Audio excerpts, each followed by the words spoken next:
be good, they can be bad, they can be just blah, just like normal comics. But there's always a strange sort of feel to it, doing something that doesn't exist inside comics. Um, one of the more popular things that I'm surprised didn't get a tie-in comic sooner is Stranger Things.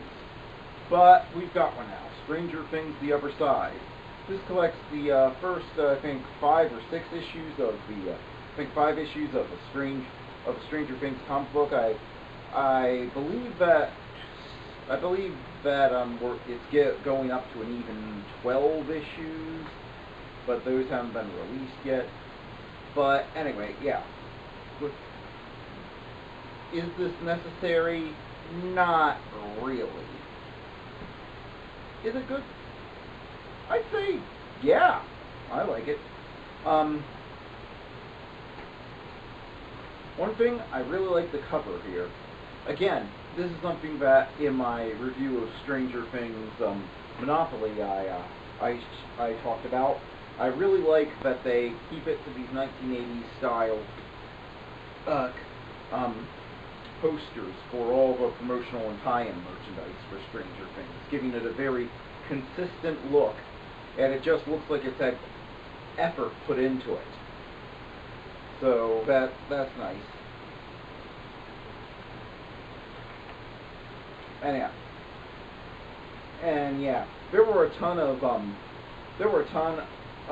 for the individual issues. There were a ton of alternate covers, but I couldn't afford to get all of them because, good night, a comic book now costs you about $5 and $4 or $5, and it's like, nah, I can't buy multiple of that.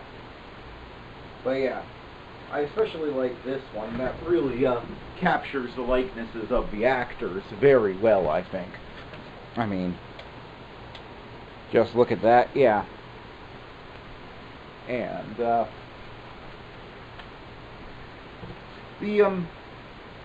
this part of the comic, the issues covered in this part, actually, they retell season 1, and you might want to ask why you would want an adaptation of season 1. I mean, this isn't 1982 when VHS tapes of TV shows are hard to come by, so a comic book adaptation is your best bet for reliving it. Well, it actually covers it from Will's point of view. You know, in season 1, Will vanishes in the first episode. We see a few snippets of him in the Upside Down, but he doesn't actually. And we get a general gist of how he survived, but we don't find out. But we don't actually see how he managed to survive or what he went through. We know from season 2 that he's traumatized by what happened in the Upside Down, but really, we don't get a feel for how he did it. This covers that. The entire comic is told from Will's point of view in the Upside Down, and we get to see how things are built in the Upside Down. We get to see more of the Upside Down than we have in the comics, and we see how he learned things. We see his first encounter with Elle. We more or less find out exactly how he got.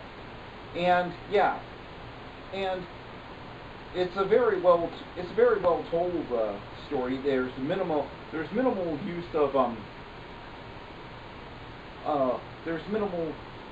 of dialogue. There's flashbacks. The dialogue, it's not that there's less of it, but it's only used where it's needed. And the artwork has a sort of nightmare world feel to it. I mean, look at this. It captures the feel of the show very well. It's very dark, very much brooding.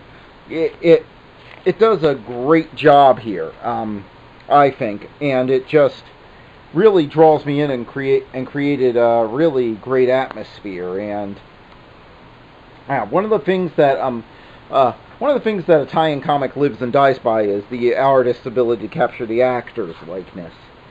And I would say they definitely do it best with Will. Of course, that makes sense. The artist had the most time to deal with Will.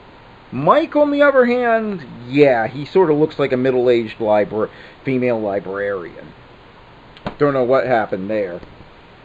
But another interesting thing they do is they do have you do get a better sense of who Will is, and so I would say that this and um